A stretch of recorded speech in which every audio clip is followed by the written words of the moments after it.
everybody, welcome to the show. Man, thanks so much for being with me. We are at the Tankersley Food Show. Our fall food show is going on here. Man, we're so happy to be here. We're gonna do 3 great dishes for you today.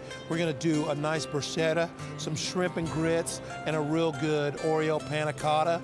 You guys just forgive the fact that Chef is a little bit hoarse, and we're gonna have a great show, man. So come on in, we're gonna get busy in the kitchen.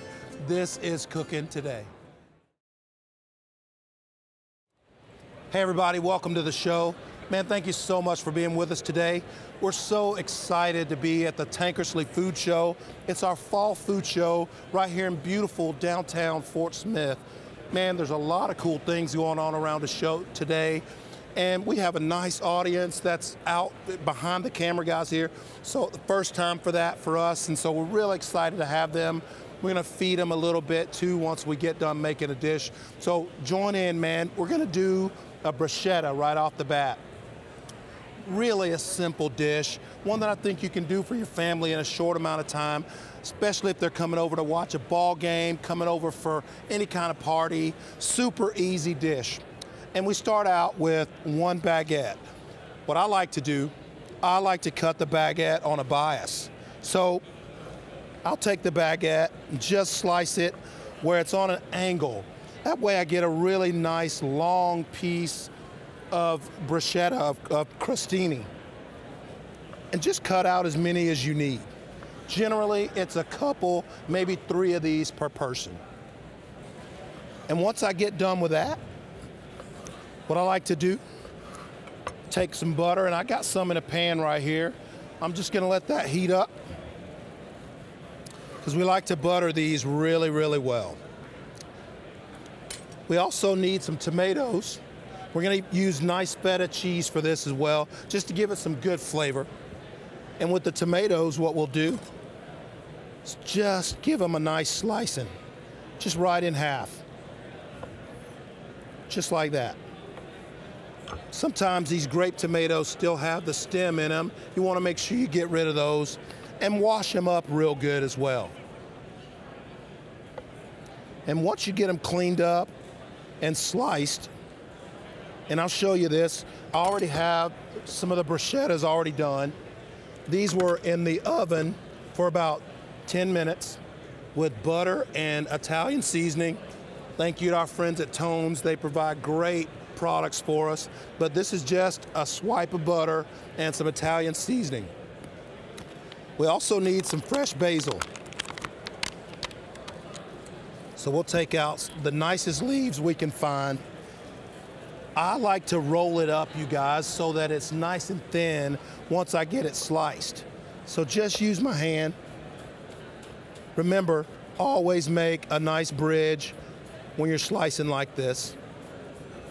Just like that.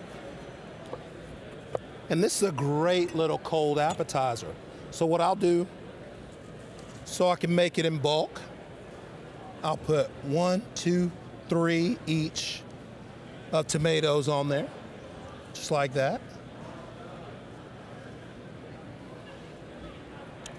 And then what I like to do is come right back with the nice feta cheese for this. Really, really a simple dish I think you can make in just a few minutes. I will just find anywhere I can on the bruschetta for the feta cheese. Wherever you can put it. Just right down against that bread. We'll take that chiffonade basil, go right over the top of that. And that's a beautiful thing. The basil gives it so much flavor, such typical flavors. And typically a bruschetta like this is done with mozzarella, but we're using the feta just so it'll have a little bit better bite. Be really good. And we also made some balsamic vinegar. This is reduced balsamic vinegar, and it is just with a cup of sugar and 1 bottle of balsamic vinegar. And it's just a glaze to go over the top of our bruschetta, so that it looks pretty. That is a beautiful thing. Let me grab a plate real quick. We use these little guys today.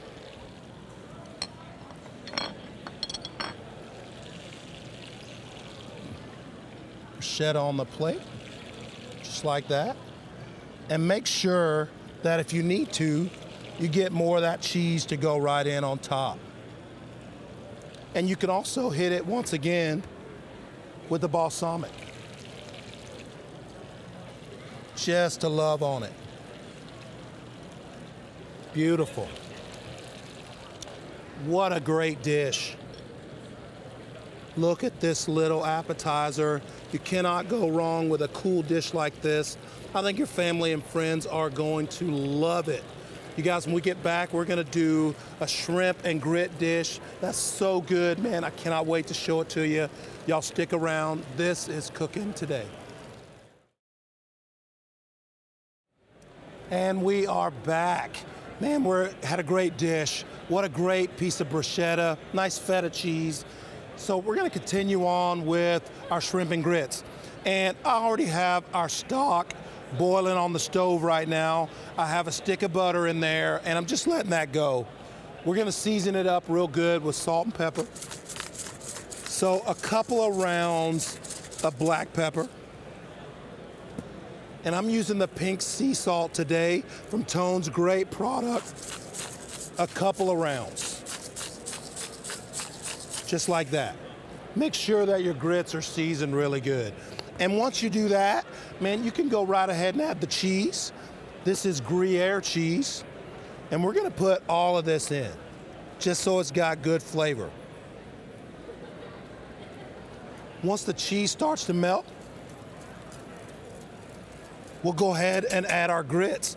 And I really like the 5-minute grits. They're a lot easier to work with. 20 minutes is a little long for a guy that really likes grits. So I like to do mine the 20-minute way. And what I do, I'll just measure with my whisk about the amount that I need.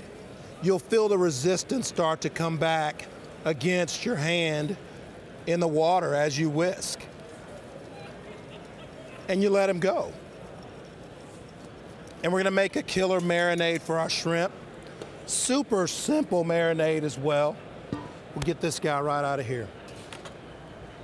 So, for our shrimp, we need sesame oil, just about 1 tablespoon. We need hoisin, again, about a tablespoon of the thicker liquid. Just like that. My favorites, some of my favorites is sambal, the chili garlic paste. I love this stuff. About a tablespoon. We're gonna use some orange juice. Just about 4 cups.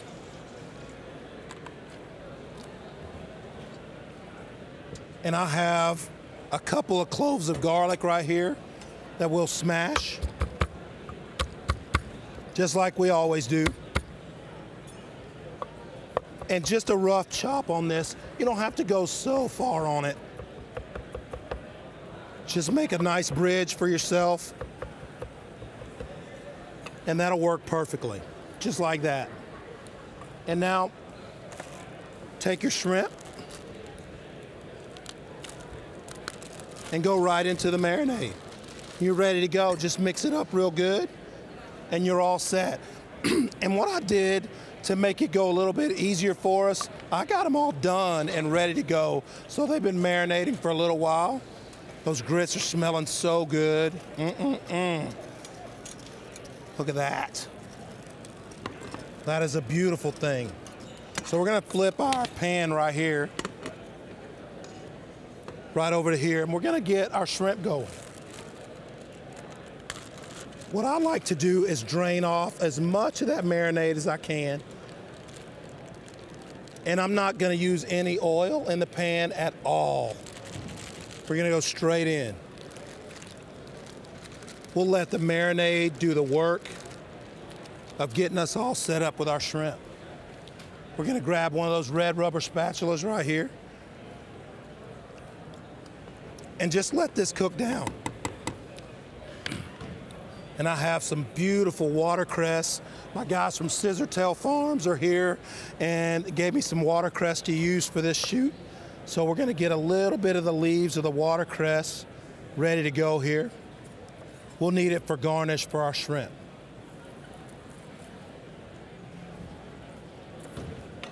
Just like that. Get as much of the stalks out of there as you can. Got a few more right here.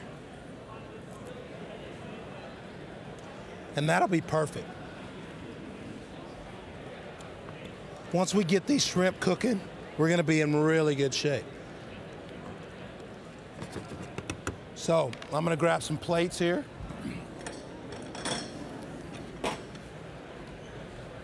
I like this. 1, 2, 3. We're gonna feed our audience today. Chef has an audience for the first time. I love it. A couple more.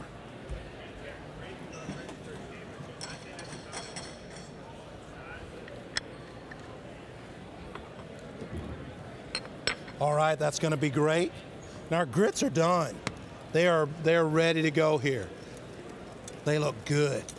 So we're gonna grab a spoon to get those on the plates.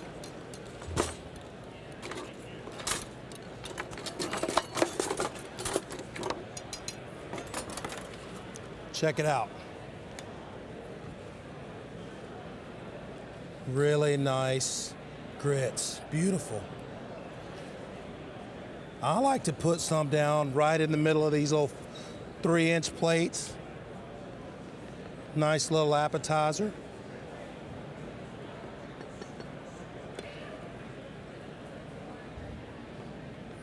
Smells so good.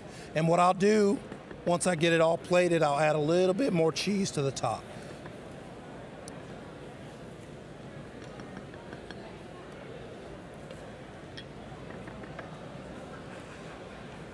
And a couple more here. Look at that. Then we'll take and just sprinkle some of this right over the top of each one of them, just like that.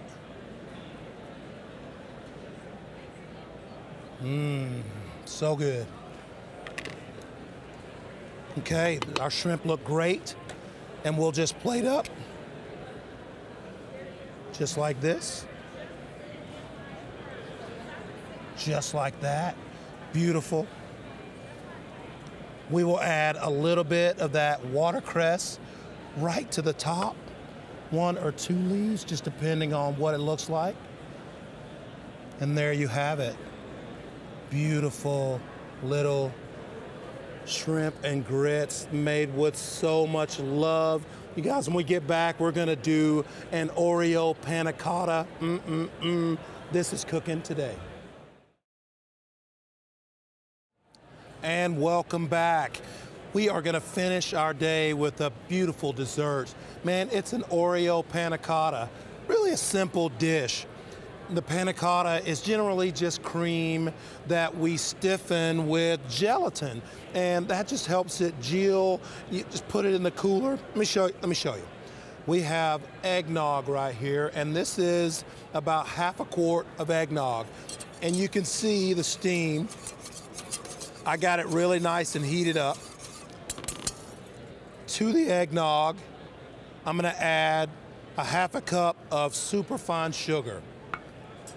We want the powdered sugar or the superfine just so it'll dissolve a lot easier for us in the dish.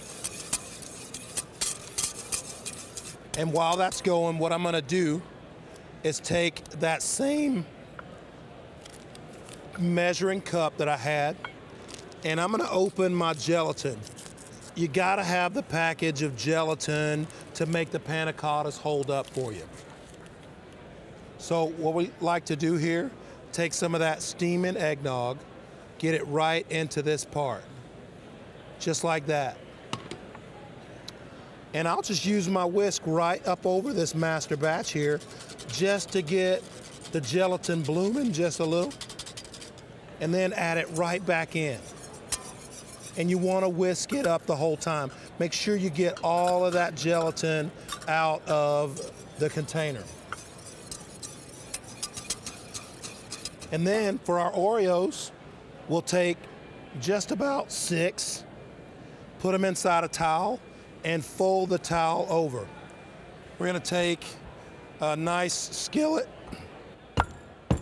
and just play a tune. And just give them a look, and that's great right there, it's perfect. So we'll take out our whisk and we'll get our Oreos right into our eggnog. Just like that, right off of that towel. And what we wanna do is whisk this together really, really well. And what'll happen, it'll turn really dark. It'll turn about the color of the cookies part of the Oreo, but you wanna use every bit of it, the nougat and every bit of it. And you wanna whisk it up really, really well. I mean, let it go for about 2 minutes under the whisk. All the crumbs you want to break up as much as you can. But once you get it to this point, your panna cotta is pretty much ready to go. And what I did, and I'll show you this, they went into these little goblets right here, and we did a nice little pour, about half the glass. And you can see that I went ahead and put an Oreo cookie slice right inside of there, so it'll be nice and pretty. The last thing we're gonna do to it before we serve it to our guests, we're gonna garnish it. And I have some beautiful blood oranges that I'm gonna use for this. So I'm gonna take the blood orange and just start slicing it across the orange. They are great. These things are sweet. They have such good flavor. What we like to do with these, we'll cut them right in half, like this. And then in half again, like that. And in each little section, you just have to make an indentation for it to sit on the side of the glass. So, like this. Nice, pretty little blood orange to go on there. Beautiful. It's a great little dish, and you can use it anytime you want, summertime, as long as you can get the oranges, but the Oreos are always available. Eggnog is generally, you know, Halloween, Thanksgiving, Christmas. Great little dish though. I love these. The panna cotta is good. And I will explain to you also, once you get your panna cotta poured into your glass, whatever vessel that you're gonna use, you need to let that vessel chill overnight. These were done yesterday so they could be chilled and ready to go. And you can see that the liquid does not move at all. And that's what the panna cotta is. It just, the gelatin did its job and made it really, really nice. What a great little dish. Man, I enjoy doing this. It's really cool to show you a neat dish that's very simple, something you can do at home in a short amount of time and your family will really like and be different. Made with so much love, oh my goodness. You guys, thank you for being here. Enjoy the Tankersley Food Show. This is Cooking Today.